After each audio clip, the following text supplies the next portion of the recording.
अस्सलाम वालेकुम everyone, Mirza academy में आपको खुश आमदीद।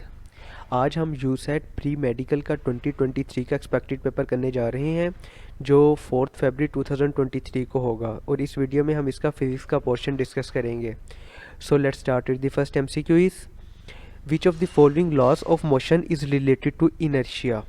मोशन के 3 लॉज हैं हमारे पास, उसमें से इनर्शिया से कौन सा लॉ रिलेट करता है? तो फर्स्ट लॉ ऑफ मोशन जो है वो इनर्शिया से, या लॉ ऑफ इनर्शिया भी उसे कहा जाता है। ठीक है, इसकी एक्सप्लेनेशन देखते हैं। The first law of motion states that a body remains in the state of motion और in the state of rest.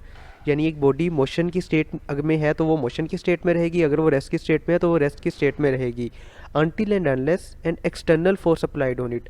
यानी एक बॉडी अगर रेस्ट में है तो वो पड़ी रहेगी जब तक उससे बाहर से कोई फोर्स नहीं लगाते।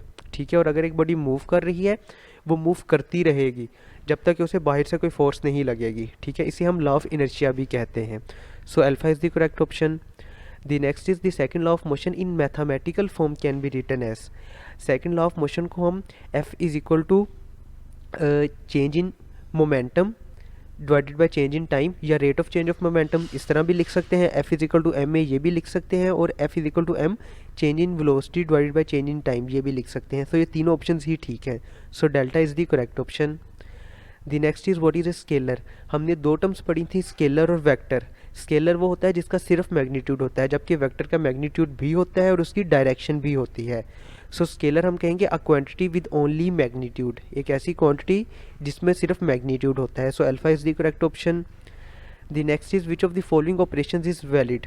Vector multiplied by scalar. अब अच्छा, वेक्टर और स्केलर की मल्टीप्लिकेशन, एडिशन, सब्सट्रैक्शन, ये चीज़ें ना एक दफ़ा ये समझ लें इसका रूल क्या होता है। इसका रूल ये होता है कि वेक्टर और वेक्टर आपस में ऐड भी हो सकते हैं, सब्सट्रैक्ट भी हो सकते हैं। यानी एडिशन और सब्सट्रैक्शन जो है वो वेक्टर की वेक्टर के साथ हो सकती है। ठीक है, और जब बात आ जाती है वेक्टर और स्केलर की, तो वेक्टर और स्केलर आपस में डिवाइड हो सकते हैं और मल्टीप्लाई हो सकते हैं। ठीक है, वेक्टर और स्केलर आपस में ऐड और सब्ट्रैक्ट नहीं हो सकते, वेक्टर और वेक्टर आपस में डिवाइड और मल्टीप्लाई नहीं हो सकते। तो ये आपने चीज़ याद रखनी है। So vector multiplied by scalar ये बिल्कुल ठीक है, ये हो सकता है। वेक्टर एडिड टू स्केलर नहीं, एडिशन और सब्ट्रैक्शन वेक्टर की वेक्टर के साथ होती है। वेक्टर डिवाइडेड बाय वेक्टर नहीं, डिवीजन और मल्टीप्लिकेशन वेक्टर की स्केलर के साथ होती है। So alpha is the correct option. The next is the vector obtained by addition of 2 vectors is termed as. अगर हम 2 वेक्टर्स को ऐड करते हैं तो उसके नतीजे में जो वेक्टर आता है हमारे पास वो एक रिजल्टेंट वेक्टर होता है। So beta is the correct option. Next page पे चलते हैं। The operation which does not give you a vector as a output from 2 vector inputs.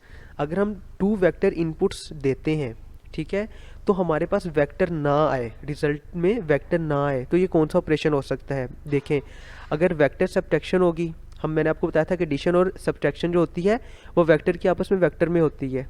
ठीक है, तो उसके नतीजे में वेक्टर ही प्रोड्यूस होता है, वेक्टर की एडिशन के नतीजे में भी वही प्रोड्यूस होता है। सो जो डॉट प्रोडक्ट है ना 2 वेक्टर्स का, वो एक स्केलर प्रोडक्ट होती है। So delta is the correct option.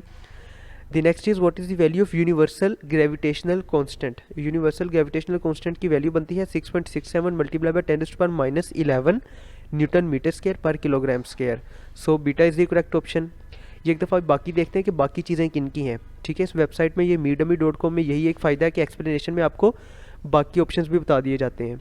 सो पहला जो ऑप्शन है 6.02 मल्टीप्लाई बाय 10⁻23 ये एवोगैड्रो नंबर है। ठीक है, दूसरा हमारे पास ग्रेविटेशनल कांस्टेंट था, और तीसरा जो नंबर है हमारे पास 1.602 मल्टीप्लाई बाय 10⁻19 ये आपके पास प्रोटॉन का चार्ज है। ओके, और 9.81 मीटर पर सेकंड स्क्वायर जो है ये एक्सेलरेशन है ड्यू टू ग्रेविटी, या जी की ये वैल्यू है। So beta is the correct option. The next is the value of universal gravitational constant is which of the following medium changes is which of the following medium. यानी universal gravitational constant की value किस medium में change हो जाती है? तो ये constant है, ये किसी भी मीडियम में, यूनिवर्स के किसी भी मीडियम में चेंज नहीं होती। सो एयर, वाटर, प्लाज्मा इन तीनों में ये चेंज नहीं होगी, बल्कि ये कांस्टेंट रहेगी। So delta is the correct option. The next is what is the dimension of universal gravitational constant. इसकी वैल्यू हमने ऊपर याद कर ली है, उस वैल्यू से अब इसका जो डायमेंशन है वो कैलकुलेट कर सकते हैं, लेकिन क्या होगा, कैलकुलेट करने में आपका टाइम लगेगा, इसलिए आप इसको याद ही कर लें तो बेहतर है। तो इसकी क्या बनती है? m-1 L3T-2, m-1 L3T-2। ये आपने याद कर लेनी है, क्रैम कर लेनी है, ताकि उधर आपका टाइम बचे। The next and the last one for the physics section is the value of gravitational constant was first determined by। Gravitational constant की जो वैल्यू है ये सबसे पहले किसने डिटर्मन की थी, तो ये लॉर्ड हेनरी ने की थी। So Charlie is the correct option. Let's end here. If you have any question, any query regarding it, you can ask in the comment section. Thank you.